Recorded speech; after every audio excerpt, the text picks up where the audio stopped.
What is up, YouTube? Welcome back to the channel. Panda here. Today we are playing some Watcher of Realms. Guys, we are back with another strategy guide for the trial of the Cultists. Now, this one is pretty specific because of the fact that you do have to have 3 fighters in order to get your 3 stars for stage 12.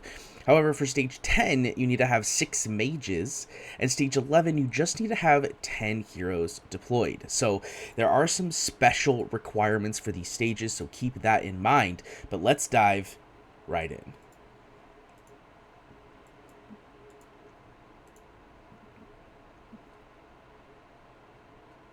And welcome back, guys. Let's go ahead, like I said, let's dive in. I want to show you the team that I've used to complete stage 12, and then we will run an auto fight. Now, I do this with Power of Dominance simply because these take a while for me to sit down and do, and I don't change anything from the time that I completed it. So the only thing that really happens here is that it gets completed a little bit faster, but the strategy still remains. So that's just something to keep in mind. But let's dive into the team that I used here. So you'll see here that obviously I do have Morrigan. I don't think that Morrigan is a requirement for the record. However, she is very, very good. We do have access to Aeon as well as the fusion that's going on right now for Ibizao. And Ibizao is a phenomenal champion, and she's a lord for this faction. So she will work in this spot perfectly fine.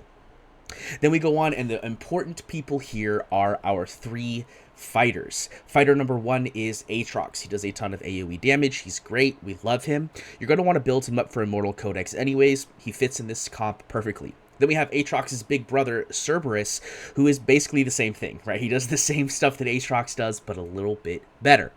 Then we have our 3rd fighter, who is Cyrene. Now, Cyrene is someone that a lot of people probably don't actually realize what she does, and she just does cost reduction, right? She gives you 12 cost with her ultimate, which is really nice, and that's basically what she's here for. I don't even place her until like the end of the match because I don't want to use her cost up front, and the timings are pretty specific in the first start of this fight, so you don't really use her too much. Then we go into the 6 mages. Now, remember, this is only for stage 10. You need to have 6 mages for stage 10, 3 fighters for stage 12. So you don't have to use all of these mages if you don't want to. You could use a different person. You could, for example, end up using a Lucas here. You know, or another, you know, you could use, what is it, Jorge, right? Jorge just came out recently. You could use him instead. But these are the champions that I use, and they work out pretty well for me overall. So the mages we use are obviously Morrigan. Now, if you don't have Morrigan, both Aeon and Ibizao are also mages, so as long as you have one of the 3 lords, you should be fine. In the event that you don't have a lord, which realistically you should, because if you're watching this video, you're already playing the game, which means you're hopefully participating in the Ibizao fusion. If you're not, start now.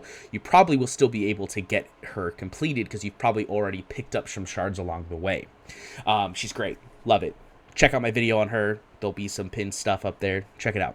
Anyways, then we go into our 2nd mage, which is Zealous. Now, of course, these mages can be swapped out. If you look up here, you see a ton, right? I have Lasir, Greed, Iona. Of course, you could use, if you have Aeon and Ibizao, you could use both of them. Same thing here. You could use Voltus, right? There's a ton of mages in this faction. This shouldn't be a problem. Just make sure that you deploy them. Then we go in and we have Vierna. Vierna is probably one of the most important champions in this fight for me personally, because she's really important for handling the right side of the map. Then we go on to Kriya. Kriya's helpful here. She does the role, but this could be literally almost any other mage, because she does a good job handling the top left portion of the map, but it could be anyone.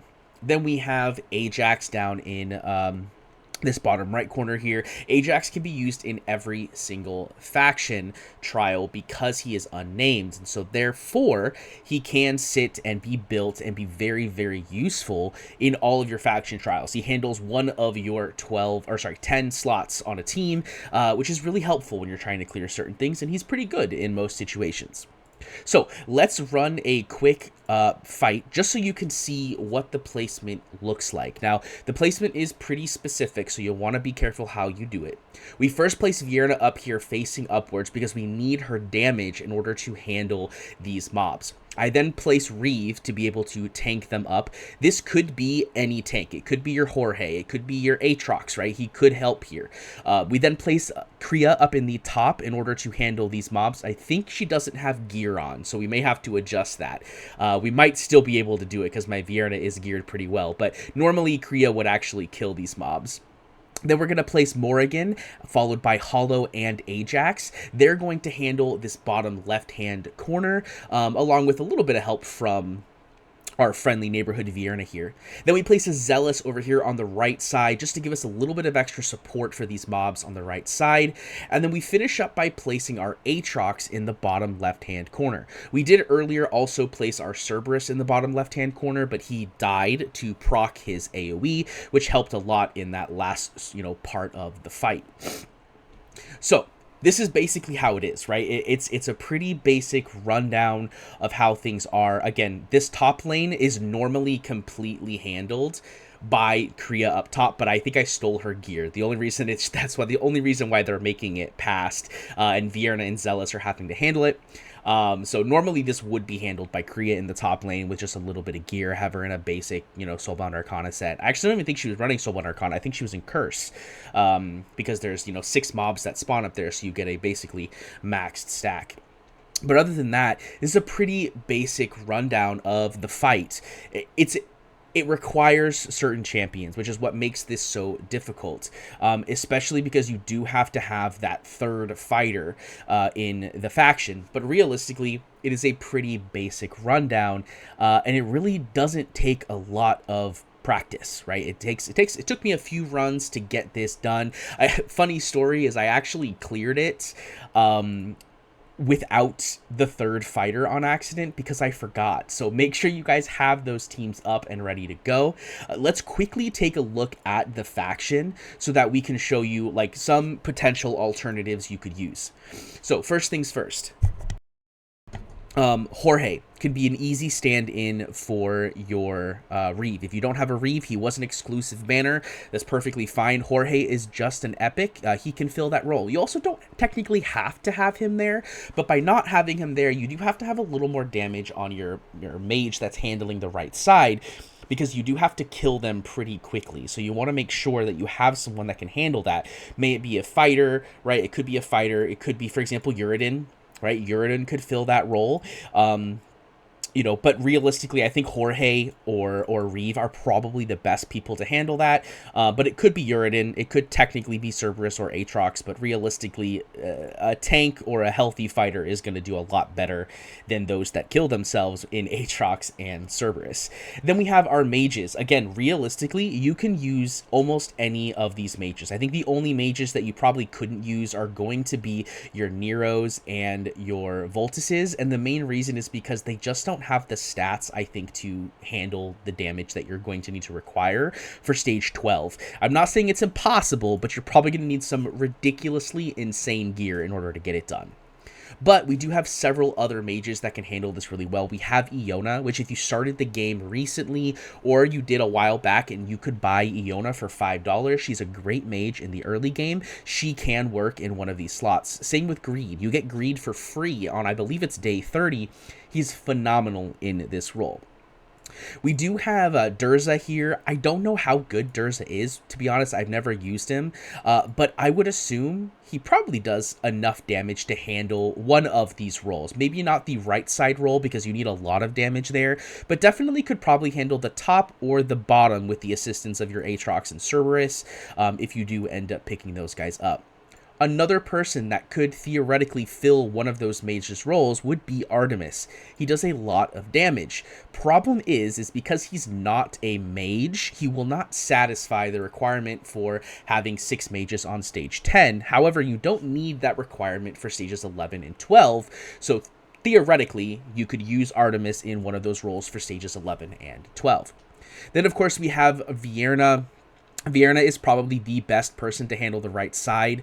Demi and Morrigan could potentially handle the right side as well because they are pretty decently strong mages, but I think Vierna is just the best option because of her execute capabilities.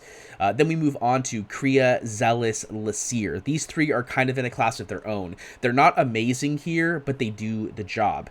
If you go down and you rewatch the part of the video where I showed you the fight, you'll see that I'm using a combination of Morrigan and Ajax to handle the bottom and middle section of the fight because Morrigan's not quite strong enough to handle the bottom by herself, so she needs the help of both Cerberus and Aatrox flip-flopping, right? One of them dies, you then place the other one. And then a little bit of additional help from Ajax so that they don't sneak through. But guys, that pretty much handles it. Hollow, is really good here too. Hollow could be replaced by Artemis, could really be replaced by Carnelian. You don't really actually need a healer. I used her for her rage regen, which is probably the most important thing, I think, for her in that situation, because she allows you to give a rage to, in my case, my Morrigan and my Ajax, allowing them to get their ultimates up a little bit faster so that the timing works out a little bit easier.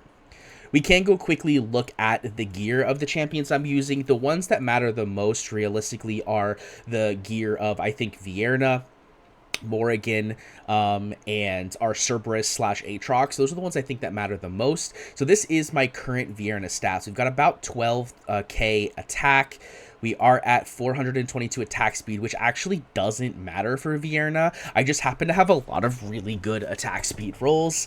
And then we have a crit rate cap, right? You want to be at 100%. I'm almost to 100%. We're right there. And then 325 crit damage with 19.5 rage regen. I don't think this is anything crazy. It's definitely doable with a little bit less gear, a little bit more gear. Realistically, you do want to try to have that 100% crit rate, though. Then we can move on to Captain Reeve. I just built him tanky, right? He's got 107k HP, but he's got some crit rate and some crit damage because I am running him in a Glacier set, so he does do a little bit of damage. I do also have his exclusive artifact. I got this from the event, so theoretically, if you've been playing for a while, you should have this artifact. If you don't, just using a Bastion Ring probably works just as well.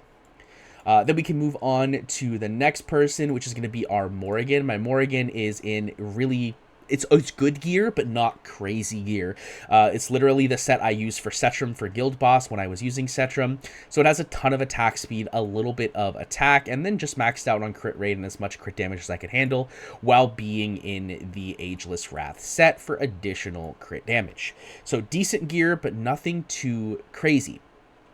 Then we have Zealous, who is literally in random gear that just is equipped probably from someone that I don't even know. Random gear, doesn't matter. But put him in just DPS gear, right? You want to have him in crit rate, stuff like that. Same thing with Ajax, right? You want to just build him as a DPS. And then we have Cerberus. So my Cerberus actually isn't wearing gear at the moment, but the gear he was using was this gear here from my Hex when I did the run, right? So you've got him really, really big damage, right? 21k attack with 108% crit rate and 311 crit damage. I definitely think this is possible with a lot less gear. Like really, really a lot less gear. This is not an insane amount of gear. You do not need this much gear to get this done. But the more you have, the better. Cerberus is pretty important for that bottom left-hand corner. Then we have Kriya. Kriya is not geared at the moment, but I just had her in... Let me find this set real quick. Where is it? Where is it? It's somewhere here. It's a curse set. Where are you at, curse set?